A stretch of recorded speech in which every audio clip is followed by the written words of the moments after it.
Swastiastu. Assalamualaikum warahmatullahi wabarakatuh. Shalom, nama budaya, salam kebajikan dan salam harmonis. Kami dari kelompok 7 di sini kita akan mewawancari salah satu UMKM dari Singaraja, yaitu Deculup Singaraja, yang sangat ngehits nih di para kalangan mahasiswa-mahasiswi bahkan masyarakat umum dari Singaraja. Dan kami untuk memperkenalkan diri terlebih dahulu. Perkenalkan, nama saya Maderika Putri Astianti dengan NIM akhir 090 beserta rekan-rekan saya. Perkenalkan, nama saya Ukia Gaji Ginting dengan NIM akhir 041. Perkenalkan, nama saya Lorita Tarigan dengan NIM akhir 085. Baik, segitu saja perkenalkan dari kelompok kami, kelompok 7. Selanjutnya kita akan memulai sesi wawancara bersama owner dari Deculup Singaraja. Stay tune. Selamat sore kakak. Di sini mungkin bisa perkenalkan diri terlebih dahulu kepada teman-teman sekalian yang di sana. Oke, selamat sore. Perkenalkan, nama saya Abdus, asalnya dari Pegayaman. Sekarang sedang menjalani usaha Deculup Chicken Crispy. Oke, Bapak di sini sebagai owner, pemilik atau bagaimana nih Bapak? Ya, sebagai owner. Oke. Lalu mungkin bisa diceritakan sedikit profil singkat dari UMKM yang kakak jalani sekarang?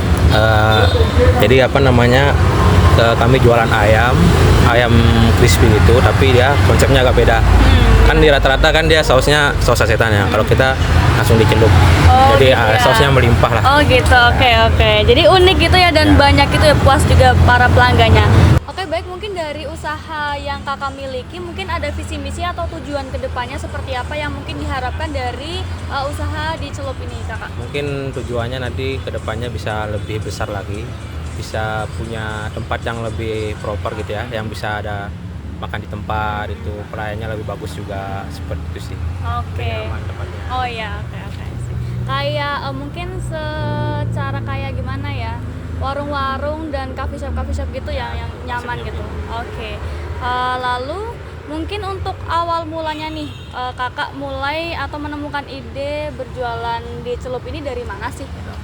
Pertama dari scroll TikTok. Oh, scroll TikTok ya, oke. Kan di TikTok nih dia berseliweran dia, ada yang kayak nawarin kemitraan gitu. Ini kan sistemnya kemitraan dia. Iya, benar. Nah, tak pikir-pikir di Singaraja ini belum ada yang buka. Iya, benar.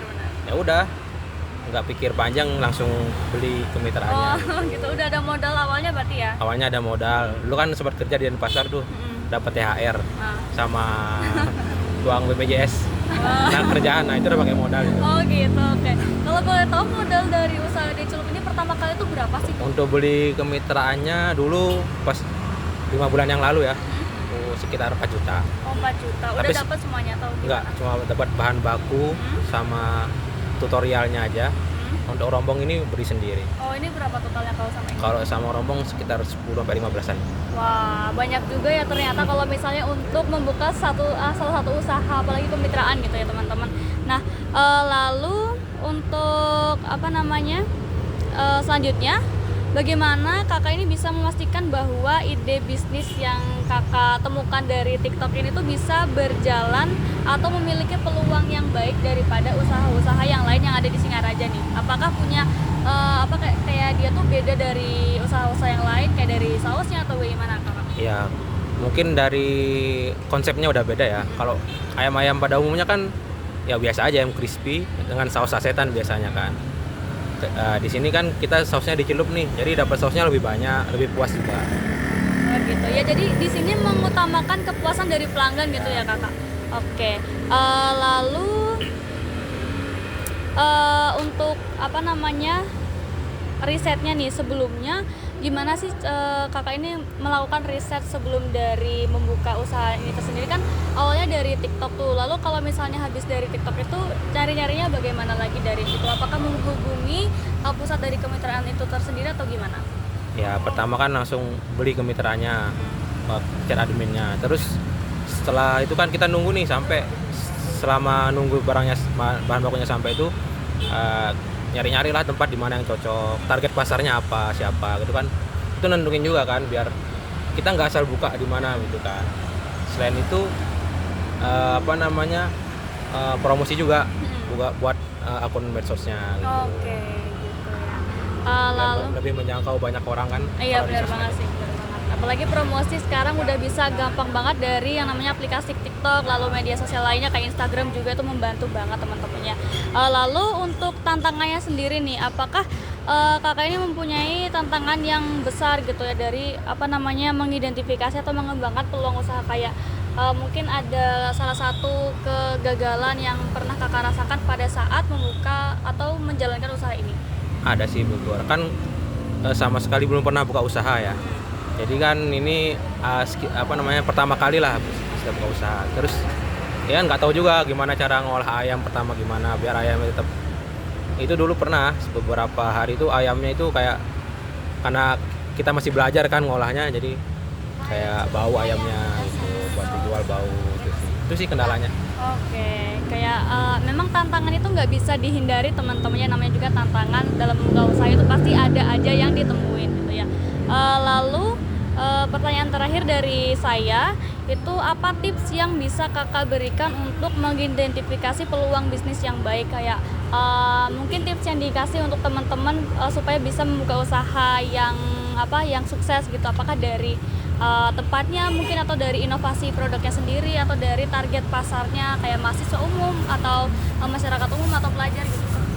Mungkin pertama dari produknya dulu ya, kita harus pastiin produknya tuh yang dijual tuh bakal lama gitu, bukan yang viral-viral aja. Soalnya kita kan ayam nih, contohnya aja KFC, McD, dia udah berpuluh-puluh tahun kan dia masih ada tuh, masih eksis dia. Berarti kan banyak orang yang suka ayam, bukan ayam goreng.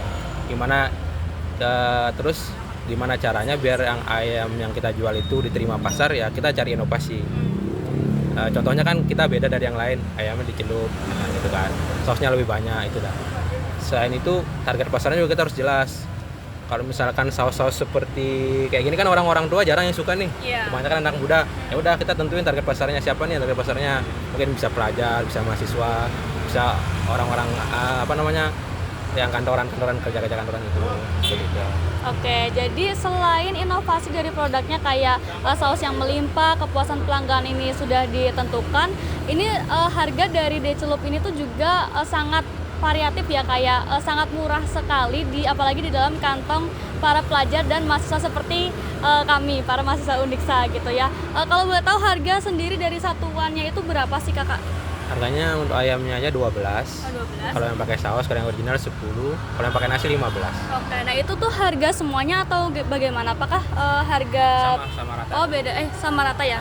Tadi setiap saus itu sama rata harganya teman-teman. Dari kalau misalnya ayam sendiri itu 12, lalu kalau misalnya pakai nasi itu 15.000 gitu. Oke, baik, segitu saja pertanyaan dari saya. Selanjutnya pertanyaan akan dilanjutkan oleh rekan saya. Baik, terima kasih kakak.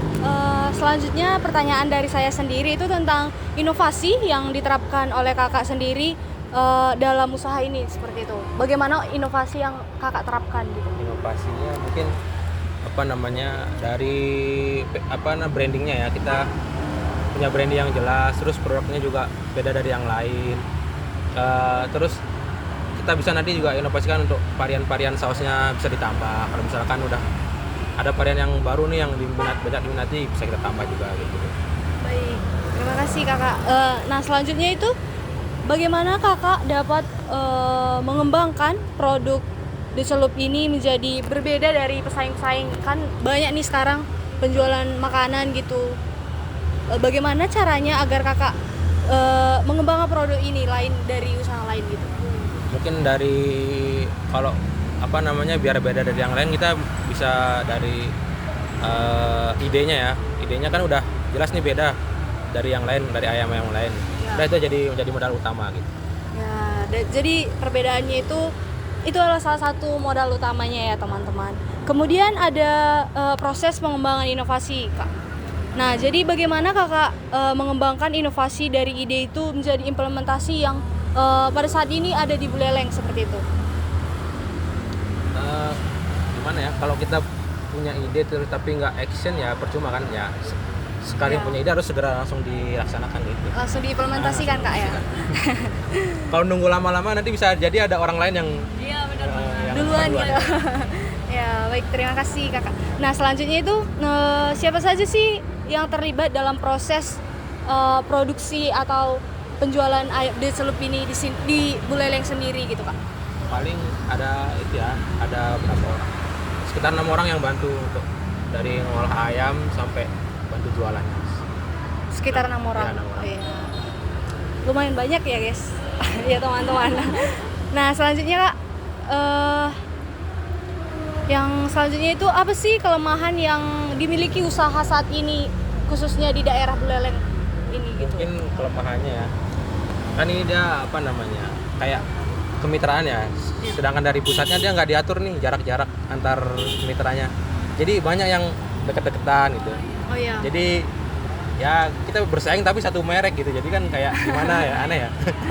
Itu udah mungkin kelemahan. Oh iya. Oke Kak, selanjutnya itu Kakak sendiri nih untuk menghadapi masalah-masalah atau kesulitan itu bagaimana strateginya gitu? Strateginya paling ya besar-besaran ayam aja. Besar-besaran ayam. Itu salah. Iya, itu salah satu Iya. lagi. Sama pertanian rasa sausnya. Oh iya. Kualitasnya juga dipertahankan. Nah, sejauh ini apakah sudah pernah mengalami kegagalan seperti itu Kak? Atau Yang tadi bagaimana? ceritain aja paling yang dari mengolah bahan bakunya itu aja. Oh iya. Nah, oke Kak. Selanjutnya itu apa sih pelajaran berharga yang Kakak dapat dari usaha Deselup ini gitu? Yang pertama kita harus apa namanya, disiplin waktu. Kadang kalau misalkan kita bilang di sosmed buka jam 10, tapi kadang bukanya telat, itu pasti nanti ada yang komen tuh, ada yang nanyain. Kenapa Iya. buka jam 10 tapi kenapa telat? Kemudian apa namanya ya, tanggung jawab gitulah. Gimana kita bertanggung jawab kepada customer. Kalau misalkan ada produk kita yang nggak sesuai sama apa namanya, nggak sesuai gitu kan, pasti customer komplain, kita gimana cara menghadapi customernya gitu. Mungkin itu sih. Oke, baik teman-teman. Nah, selanjutnya Kak, apa sih tujuan Kakak dalam 2 atau 3 tahun ke depan dengan usaha yang Kakak jalani saat ini? Ya tujuannya yang seperti yang di awal tadi, pengen buka usaha yang lebih luas lagi, lebih besar lagi. Selanjutnya, bagaimana motivasi Kakak sendiri untuk generasi muda yang ingin berusaha seperti itu, membuka usaha atau kemitraan? Motivasinya jangan banyak mikir ya. Jangan banyak Kalau mikir. punya ide langsung lah eksekusi. Langsung gas. Ya. Langsung. Masalah kedepannya kan bisa diperbaikin. Ya. Sambil jalan sambil perbaiki. Itu Kalau tips ya, teman-teman. kalau nunggu perfect dulu nggak bakal buka-buka. Iya, benar banget. Oke, baik Kak. Selanjutnya dilanjutkan oleh rekan saya. Lanjut ke pertanyaan saya ya Pak. Jadi di sini saya ingin bertanya ke Kakak, bagaimana rencana Kakak untuk memanfaatkan teknologi ini dalam mengembangkan usahanya? Pertama dari teknologi pertama sih apa namanya, buat promosi ya, teknologi Ya. yang paling penting buat promosi, sama buat pencatatan keuangannya itu kan harus rapi juga, harus jelas juga biar tahu per bulan tuh dapat berapa, untung apa enggak gitu kan. Untuk teknologi promosinya bisa lewat sosial media, itu kan paling penting tuh. Sekarang udah gak zaman lagi pakai koran-koran, pakai apa namanya, pamflet tuh udah di sosmed semua gitu. Jadi harus tetap apa namanya, mengikuti zaman lah. Eksis. Nah, Oke, terima kasih. Pertanyaan selanjutnya itu, sekarang itu kan di Celup ini sangat ngetren ya Pak. Jadi gimana rencana Bapak mungkin 1 sampai 3 tahun ke depannya untuk di Celup ini? rencananya ya pengen dia bertahan terus atau mungkin berkembang ke arah yang lebih baik. Itu aja sih. Tambah rame juga. Oh ya, semoga ya, amin, amin. Oke, jadi mungkin segitu saja wawancara kita pada sore kali ini bersama Kakak Somad di UMKM atau kemitraan yang bernama di Celup di Singaraja. Terima kasih Kakak Somad sebelumnya atas waktu yang sudah diberikan ya. Semoga nanti usahanya bisa berjalan sesuai sama yang diharapkan dan juga bisa tetap eksis terus di para kalangan anak-anak muda gitu ya. Terima kasih. Iya, jangan lupa larisin di Celup Singaraja. Mas Somad yang ada di atas ini juga boleh. Oke. See you, dadah. Kita tutup dengan para Santi. Om Santi Santi Santi Om.